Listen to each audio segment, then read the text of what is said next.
Hello, and welcome to Decarbonize, the clean energy podcast from Fresh Energy. Fresh Energy is a Minnesota nonprofit working to speed Minnesota's transition to a clean energy economy. My name is Jo Olson, and I'm here today with Jay Drake Hamilton, Fresh Energy's Science Policy Director. Jay recently returned from Madrid, where she attended the UN Climate Change Summit in mid-December. And while the summit started on a high note with nearly 80 CEOs signing a letter in support of the Paris Agreement, the talks went over time by 2 days and eventually stalled out with some significant questions left unanswered. So, Jay, what does this mean for Minnesota? She's got the answers. Hi, Jay, and thank you for being here. Shall we dive right in? Hello, Jo. Let's go at it. All right, so you've been to quite a few climate summits. How does COP25 compare to the past years? Thank you, Jo. First of all, I want to make a comment about global warming.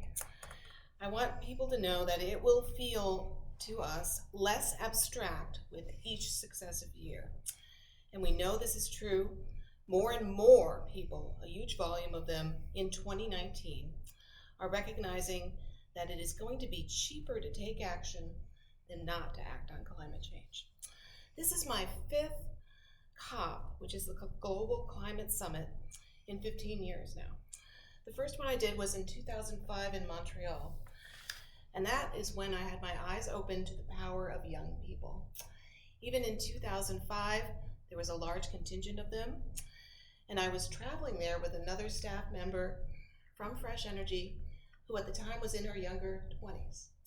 She was actually asked to join a panel that was overseeing the youth intervention. And they were, even at that time, very potent and very effective. But in the Madrid negotiations, I have never seen the almost total disconnection we've seen in Madrid between what the science requires and the people of the world demand, and what the climate negotiators are delivering. There was a resounding note in 2 weeks in Madrid about the continuing failure of negotiating countries to act at the speed and scale that the climate crisis requires.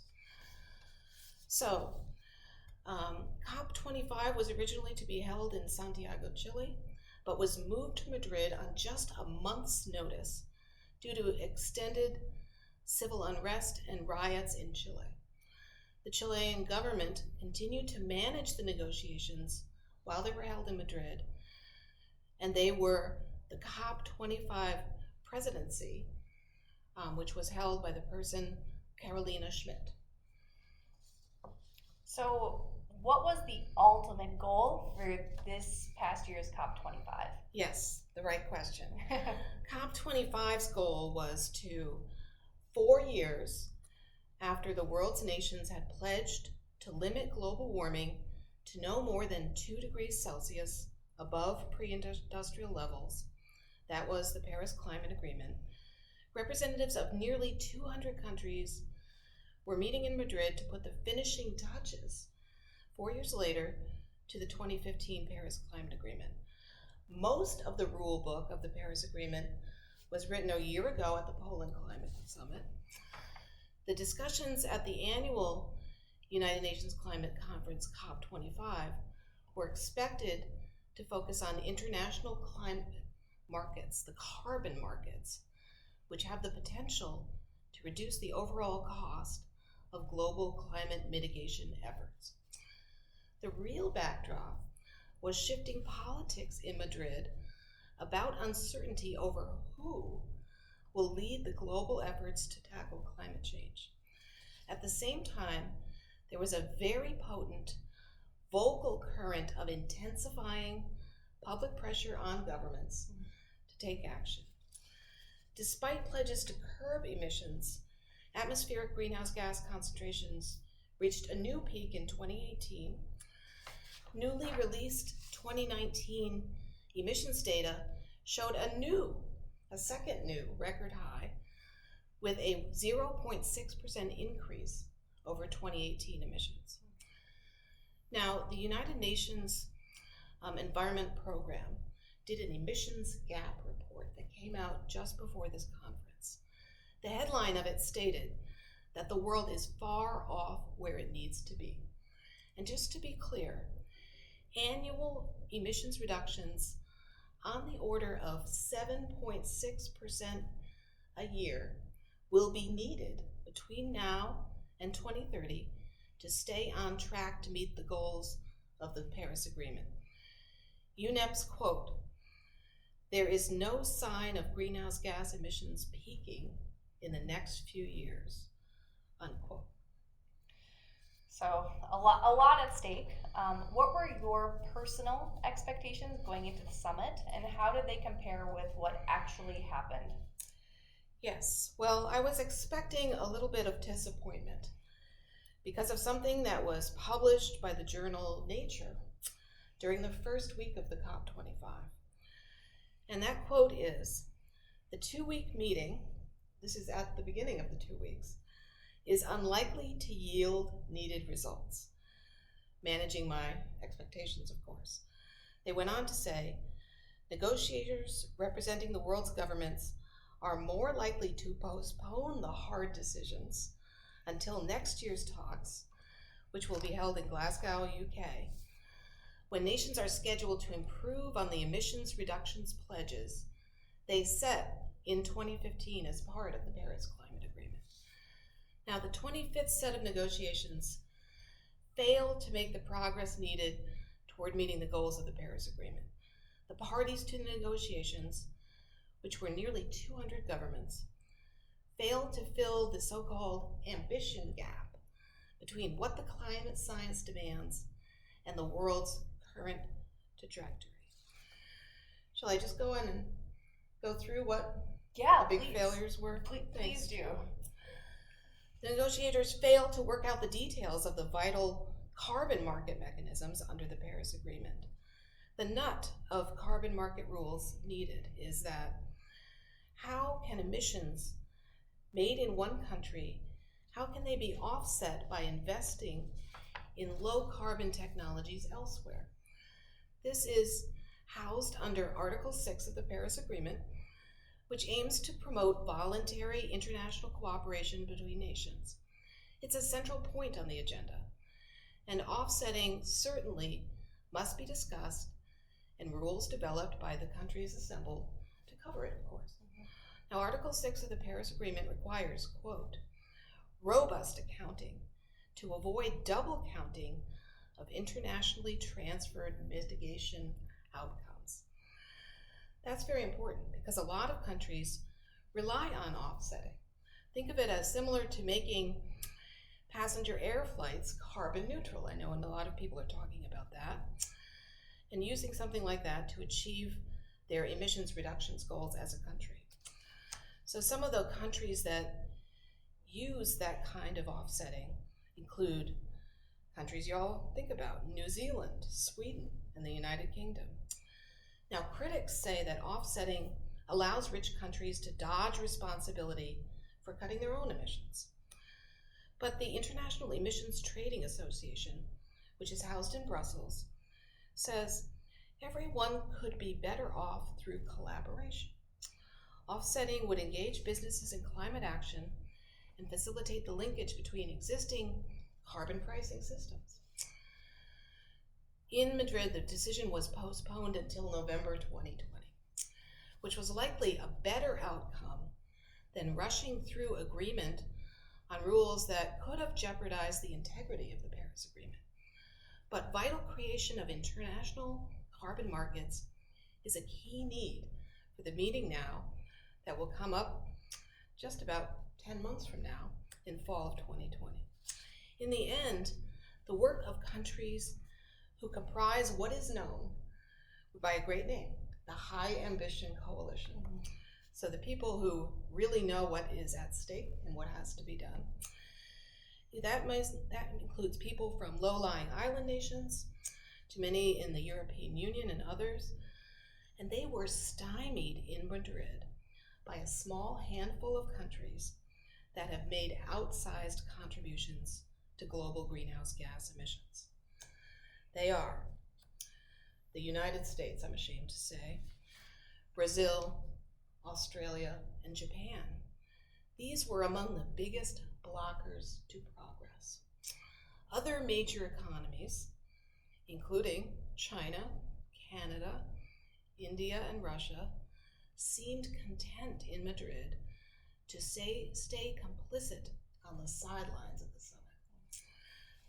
Now, so far, 79 countries have indicated to the United Nations that they intend to enhance their ambitions in 2020, officially enhance it. And that's something the UN has been asking for more than a year now. But these countries represent only 10.5% of global greenhouse gas emissions. Meanwhile, the world's largest emitters are still mostly holding back. Okay, well, that is some drawbacks. So give us some good news. What progress was made at COP25? What did you walk away feeling good about? Well, 2020 is clearly a critical year for the importance of tackling the climate crisis. I've brought some very good news, and I'll point out 4 indicators of progress at COP25 that we can build upon heading into a final decision in fall of 2020. First, companies are committing to net zero emissions. In the absence of U.S. leadership at the national government level, 80 U.S. CEOs, who represent 2 million employees, along with union leaders representing an additional 12.5 million workers, publicly declared their support for the Paris Agreement ahead of the start of COP25. This is called the Joint Labor Union and CEO Statement on the Paris Agreement. It reads in brief: together we know that driving progress on addressing climate change is what's best for the economic health, jobs, and competitiveness of our companies and our country. And it says, we stand with the 77% of registered American voters and over 4,000 American states, cities, and businesses supporting the Paris Agreement.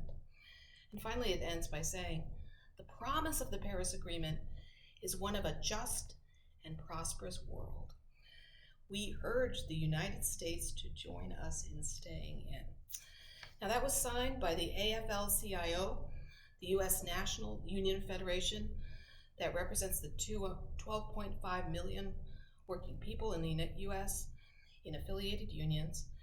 The CEO signatories included from Minnesota Douglas Baker, who is the chairman of the board and chief executive officer of Ecolab, Michael Lamech, the chairman and CEO of Trane Thermo King Ingersoll Rand, and David McLennan, the chairman and chief executive officer of Cargill. Just a few days later, members of We Are Still In, and I'll talk about them later, showcased their climate leadership actions at the U.S. Climate Center. It was like the busiest office at the entire conference.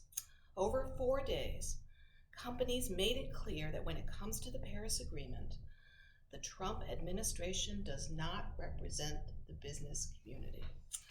The spirit of diversified, multi-constituency leadership has caught on beyond the U.S. as well, inspiring similar coalitions of what are called subnational leaders. Think of it in the U.S. like states. Mm-hmm.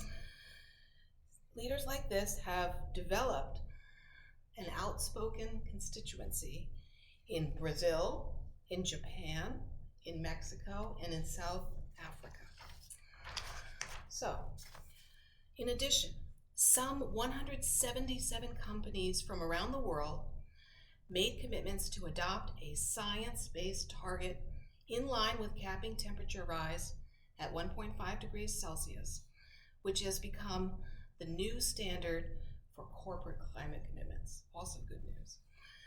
The U.S. subnational leadership that I mentioned was on strong display in Madrid, including a large number of high-profile events and the release of a report called Accelerating America's Pledge, showing how states, cities, businesses, and others in the U.S.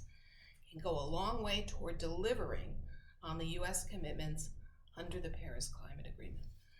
The America's Pledge announced at COP25 that subnational actors already are on pace to reduce emissions 25% below 2005 levels by 2030, and they can achieve 37% reductions with even stronger action. The truth is that the cities, states, and businesses in the U.S. that are still committed to achieving the Paris target account for almost 70% of the U.S. economy, which is equivalent to an economy larger than China's and second only to the full U.S. Second point, some parties are now supporting net zero emissions by 2050, which is a real breakthrough. In Madrid, it was up to the European Union, which is where we were holding the conference, to provide new leadership. On November 28th, before the conference started, the European Parliament voted to declare a, quote, climate and environmental emergency, unquote. This would put pressure on EU member states, who were all at Madrid, to approve the European Commission's plans to cut emissions by 55% by 2030 and to achieve net zero emissions by 2050. These were not small signs of hope that emerged during the COP25. The European Commission, in fact, released the European Green Deal, which aims to make Europe a prosperous and climate-neutral economy by 2025. It also ensures a just transition for workers affected by this shift. And the European Council endorsed the 2050 net zero target. Meanwhile, within the EU, Denmark found broad support for a new climate law that aims to reduce the country's emissions 70% by 2030, which is one of the most ambitious goals by any country. So, the momentum is starting to build toward a global commitment to net zero emissions by 2050. Third point, investors are mobilizing on climate action more than ever before, very evident in Madrid. At COP25, a record 631 institutional investors with more assets greater than $37 trillion urged governments to close the climate ambition gap, including 1, phasing out coal, 2, ending subsidies for fossil fuels, 3, putting a meaningful price on carbon, and 4, strengthening their national contributions to meet the goals of the Paris Agreement. For example, the European Investment Bank made a groundbreaking commitment to cease funding coal, oil, and natural gas projects by the end of 2021. Never happened before. Very interestingly, finance leaders, finance commissioners from multiple nations for the very first time came to COP25. Hadn't been seen before. For example, from Germany, the company Allianz SE spoke about big investors aligning financial flows with the 1.5 degrees C climate goal. Thomas Leash from that company said very tantalizingly in Madrid, renewable energy will provide half of all electricity by 2030. Now, the fourth sign of hope and progress is that public pressure for climate action at the necessary scale had never been stronger than in December in Madrid. Youth, who are part of Friday for Future, took over the main plenary stage. They were allowed up there in a first ever for any COP. So we have personally seen the power of a diverse global movement for climate action. Meanwhile, on Friday night, the end of the first week of Madrid, about 500,000 people were on the streets of Madrid protesting for more ambitious climate action. Governments have no choice now but to align themselves with the rest of the world and swiftly close the climate emission gap. The people of the world who care about the future of the world's people will not give up the fight for transformative, bold climate action. The Paris Agreement, reached in December 2015, was a stupendous success. The Paris Agreement has, over the past 4 years, been progressively more deeply embedded into the political, the social, and the business landscape in nations all across the world.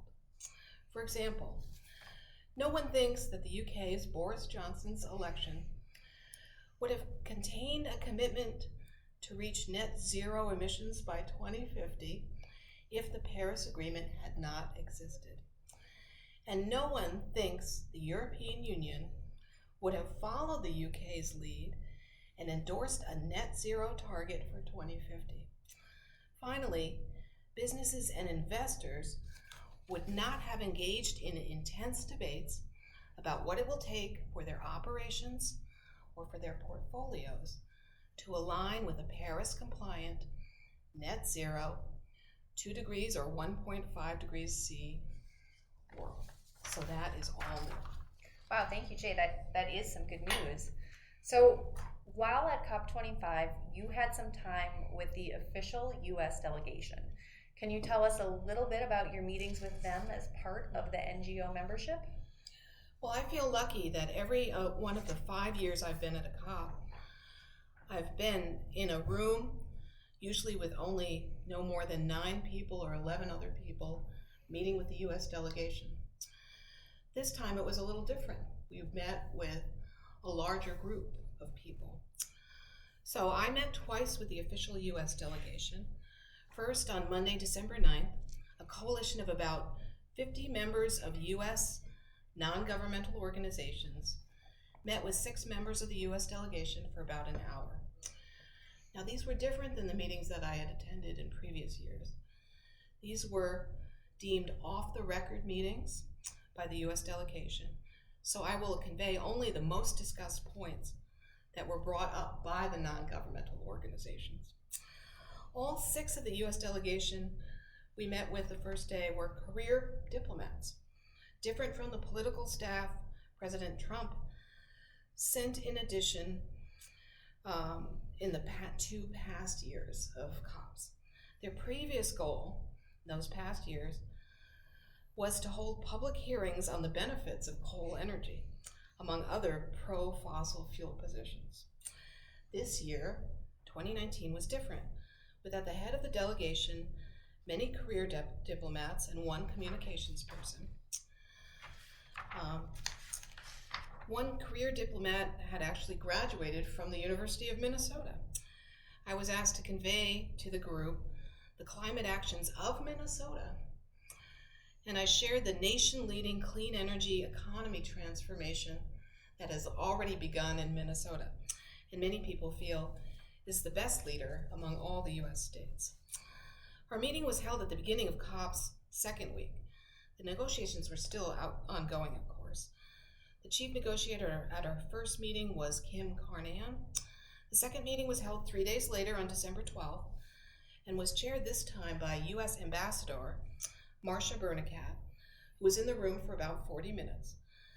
The delegations included a total of 5 members, another about 40 members of U.S. non-governmental organizations were asking questions in the room. I discussed an equitable path to decarbonization. Emissions must be no more than 50% of current levels to keep warming to below 2 degrees Celsius. This would require a swifter end to coal-fired power, an acceleration of renewable energy, and electric vehicle development.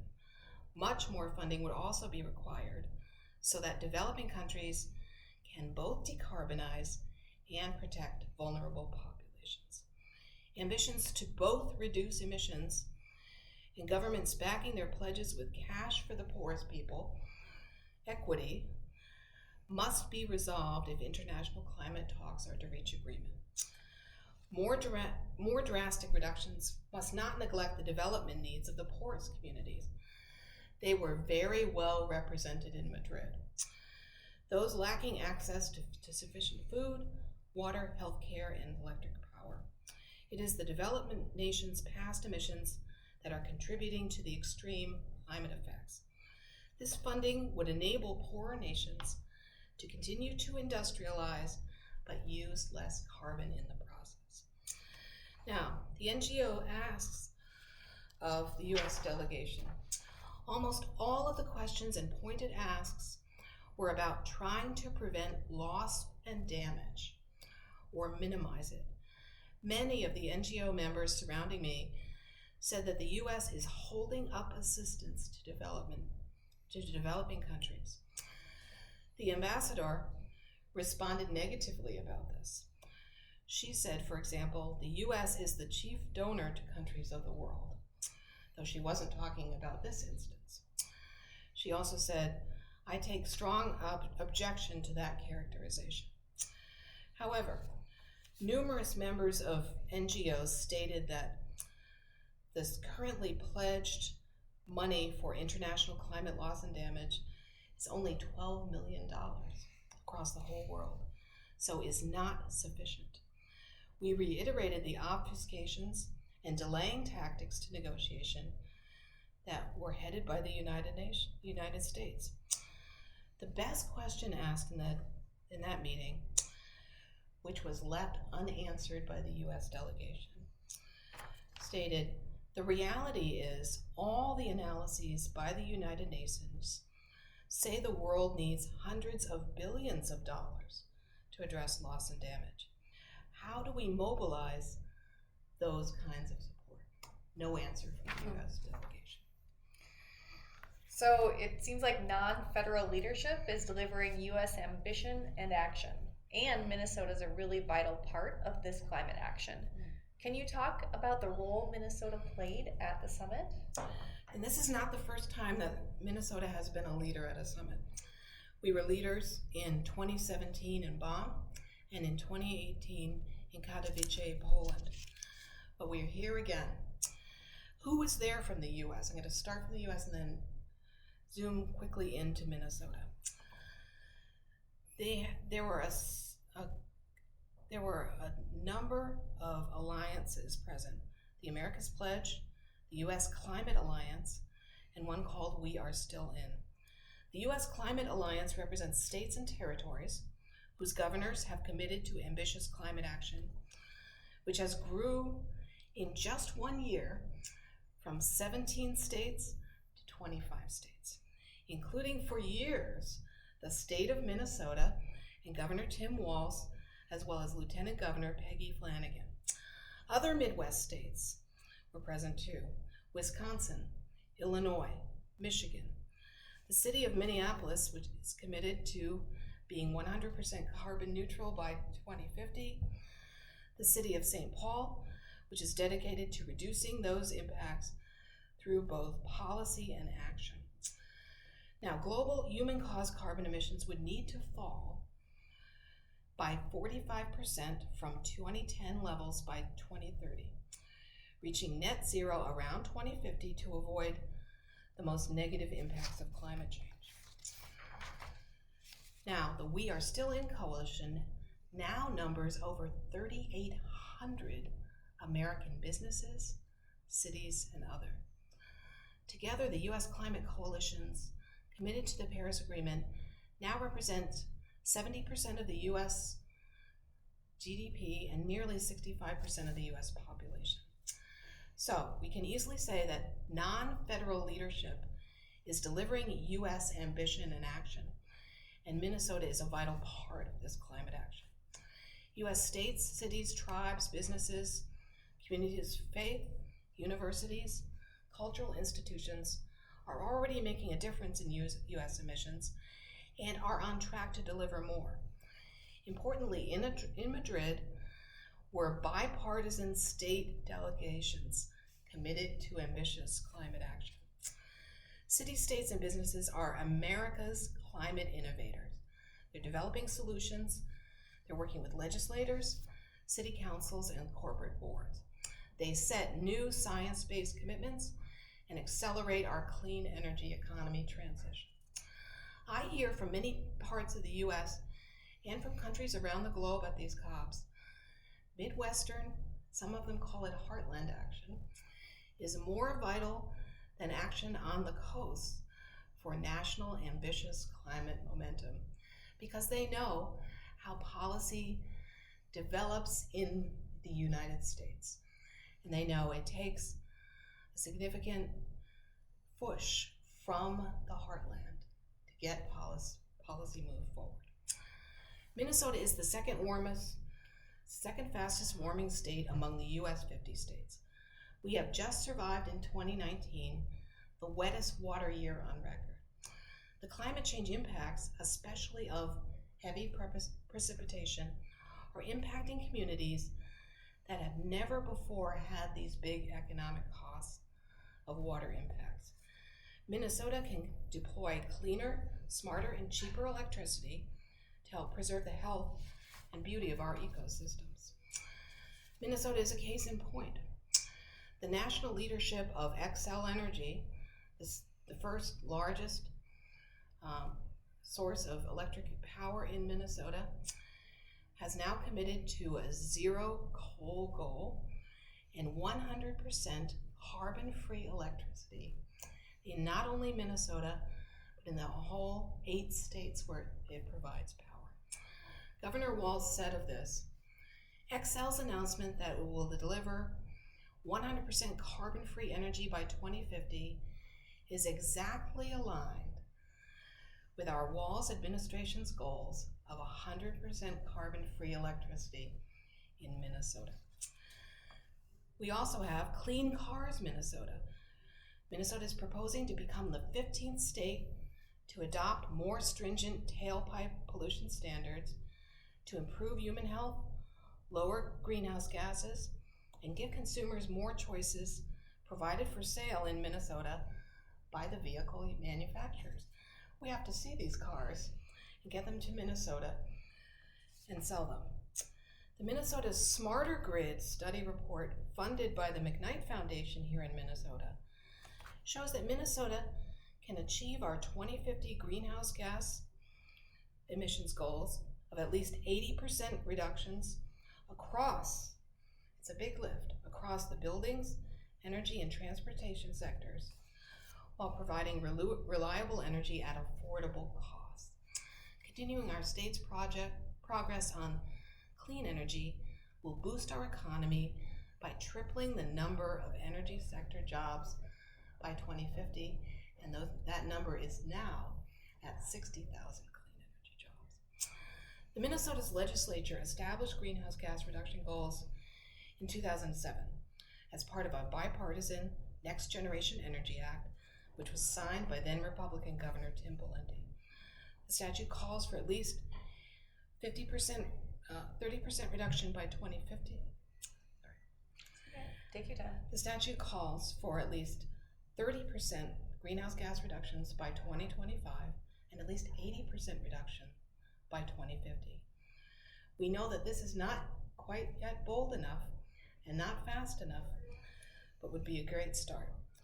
There also is a very interesting Minnesota Sustainable Growth Coalition in Minnesota, comprised of some of the best businesses and government agencies, that is properly ambitious. They have a collective goal of meeting or exceeding the greenhouse gas reduction goals set in 2007. Now, Minnesota was part of a high-value event to showcase North American subnational climate action. It included people from multiple states, but including both Minnesota and Wisconsin, who sent official representatives to Madrid. Minnesota's legislature also sent Representative Callie Herr, who spoke on a Minnesota panel with me, describing the need for equity in climate action. So the U.S. states, like Minnesota, are filling the climate leadership gap left by the federal government. The U.S. states are collaborating with each other, with the other countries, cities, and the business community to meet the carbon targets laid out in 2015 in the Paris Agreement.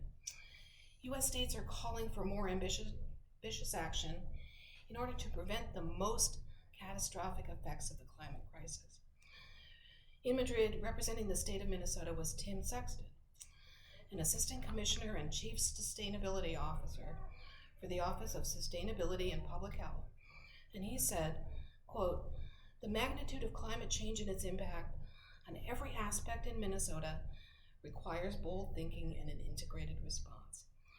During the first year of his administration, Governor Walz has announced major initiatives to combat climate change pollution, including legislation to commit Minnesota to 100% carbon-free electricity by 2015, as well as Clean Cars Minnesota, an initiative to reduce pollution from the transportation sector. Fresh Energy continues to strongly support both these efforts, while recognizing that even more is necessary.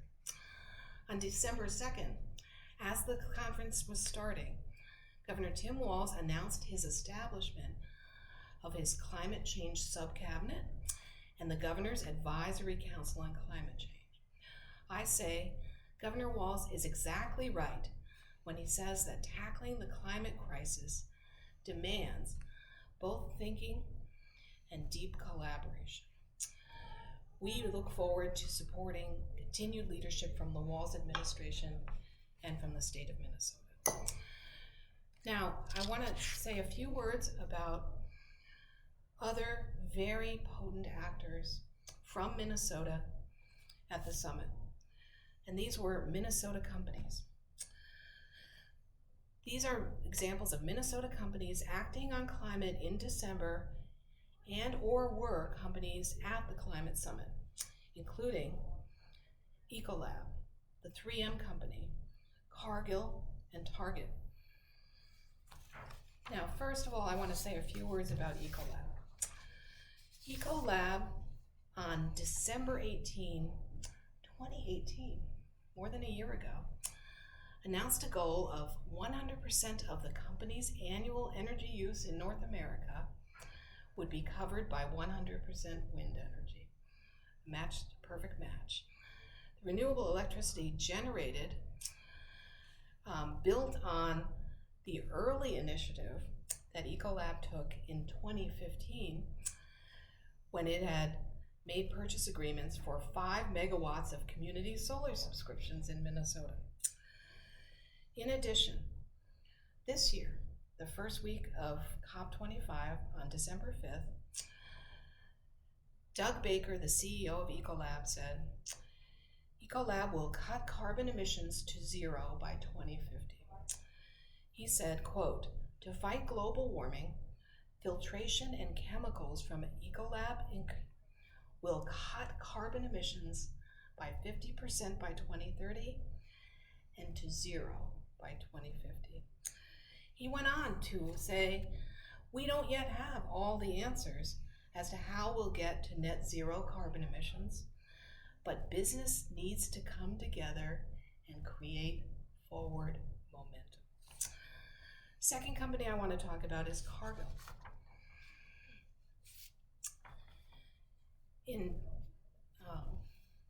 The company expanded its climate change commitments publicly, making a science-based commitment to reduce supply chain emissions across the global activities of Cargill by 30% by 2030.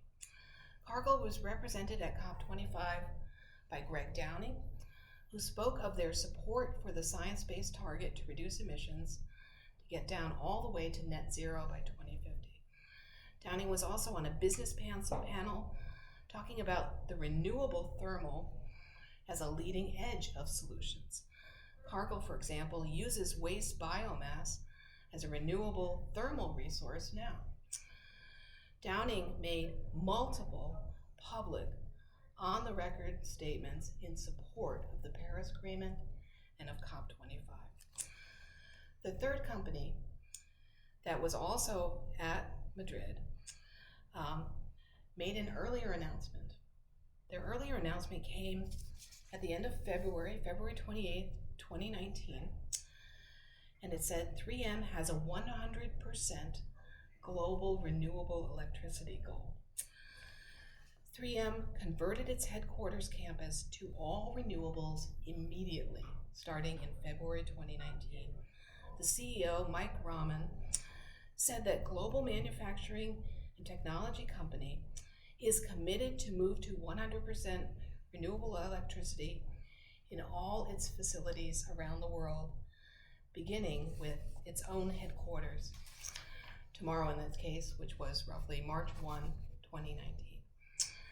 3M becomes the largest company in Xcel Energy Incorporated's service area, which is across 8 Western and Midwestern states, and it will be converting to 100% renewable electricity. In fact, it already has.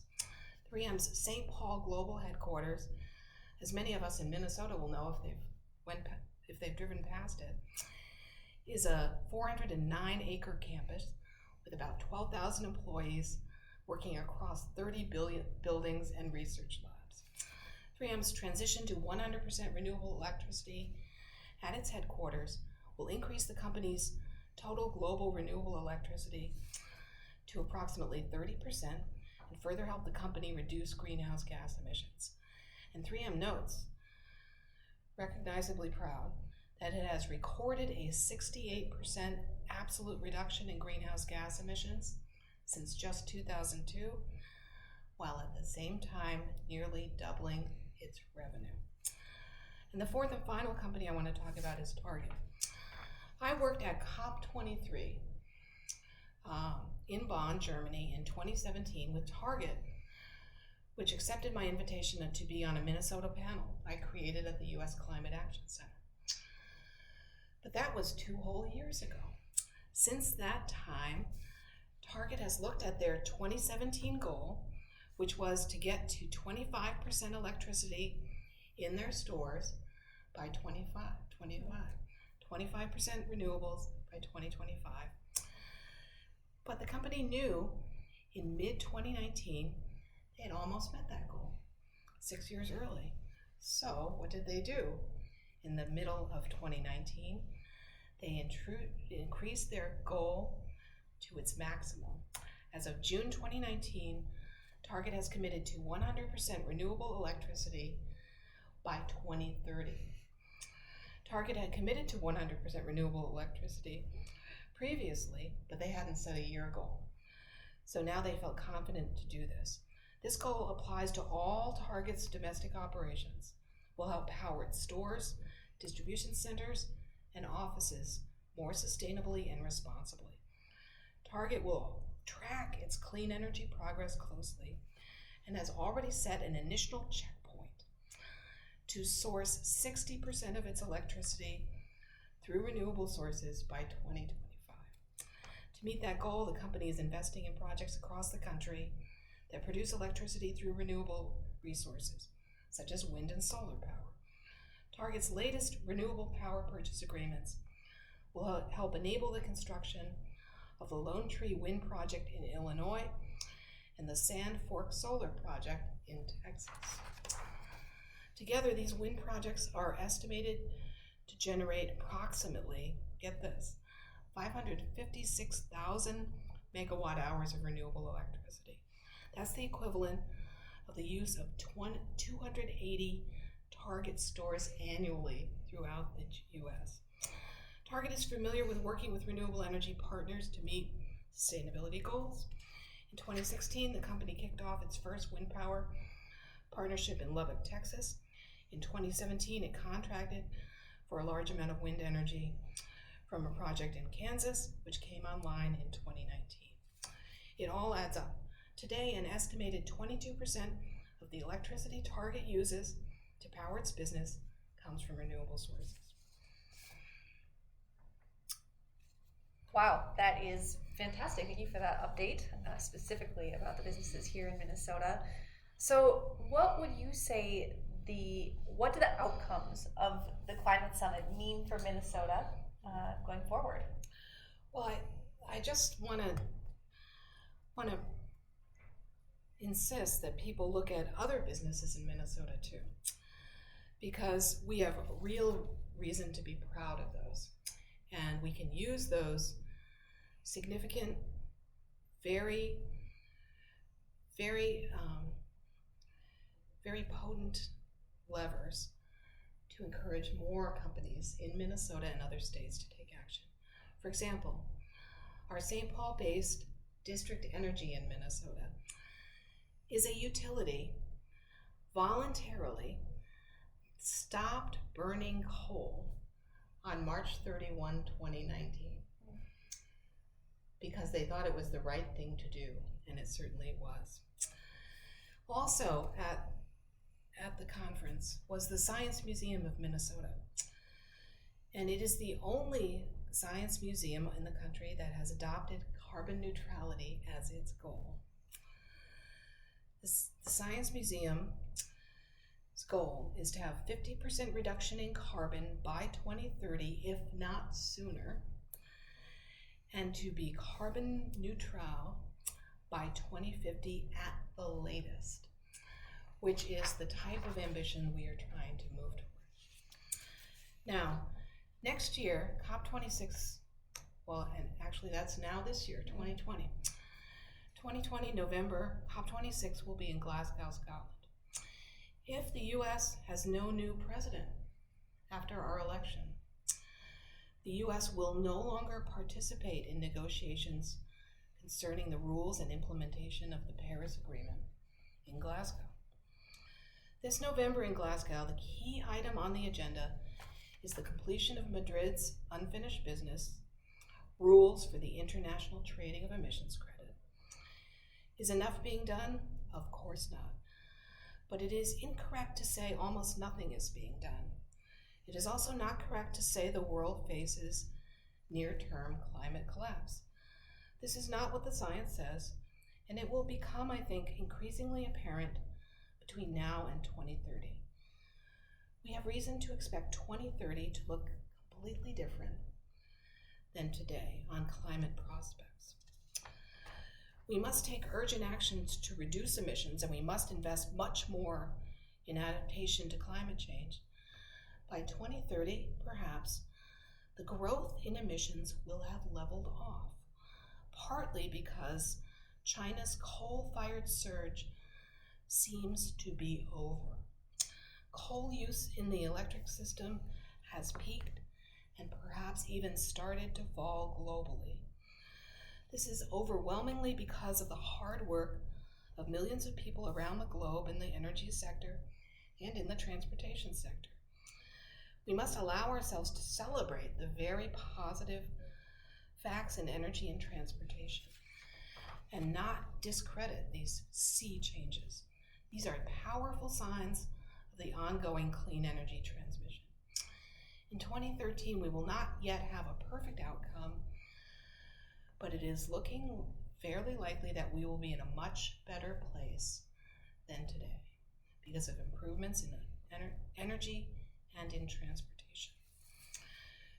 COP25 President of Chile, who was residing in Madrid, was Carolina Schmidt, and in the closing hours on Sunday, she urged the assembled nations of almost 200 countries to reflect, quote, on their highest possible ambition, unquote, while submitting a new round of nationally determined contributions in 2020 before the Glasgow meetings. Wow. Well, Jay, I feel like I've been grilling you for nearly an hour. What did I miss? Did you get any other questions from folks at any of the presentations that you do, or any emails from people wondering about the event? Anything you want to add? Yeah, I think I've covered all their questions. They had great questions. And I just want to sum up what I'm saying here, because we have had such a gift given to us in the United States and in other nations of the world when CO2 from US coal is doing all the work so far, plunging to a 44-year low in coal use in 2019. Coal emissions reductions in the United States and elsewhere were an unintended windfall due to much cheaper wind and solar energy. But we have to keep this in mind. In the United States, no other sector in 2019 posted any meaningful reduction in greenhouse gases. Emissions from buildings, emissions from transportation, emissions from industry all rose in the United States during 2019. So we can't rely on only coal retirements to deliver science-based reductions. We must reduce emissions in all sectors, including buildings, including transportation, and in industry, and including agriculture. So we have a table set for us. We know what we need to get done. And now is a time in the United States to continue pushing forward to achieve it. Oh, thank you so much, Jay. Thank you, Joe. That was some fantastic insight, and I think you've done a really good job helping us to take a step back from this really huge global event and see what it means for us right here at home in Minnesota. For our listeners, if you'd like to read Jay's play-by-play blog post from the summit, you can just go to www.freshenergy.org/COP25, and that's fresh-energy.org/COP25. And if you'd like to schedule Jay for a speaking engagement at your civic group, congregation, or college, you can just email her at Hamilton, HAMILTON, at fresh-energy.org. Jay is funded to provide speaking engagements around the state, so jump on this. The 50th anniversary of Earth Day is right around the corner. It might not feel like it right now as we're heading into a cold vortex here, but Earth Day is on April 22nd, so get planning. Next up in our podcast series, we'll be taking a look at Fresh Energy's legislative agenda for the 2020 legislative session. You can support Fresh Energy's work by making a donation today. Visit our website at fresh-energy.org and click Donate in the upper right corner. Thank you for listening.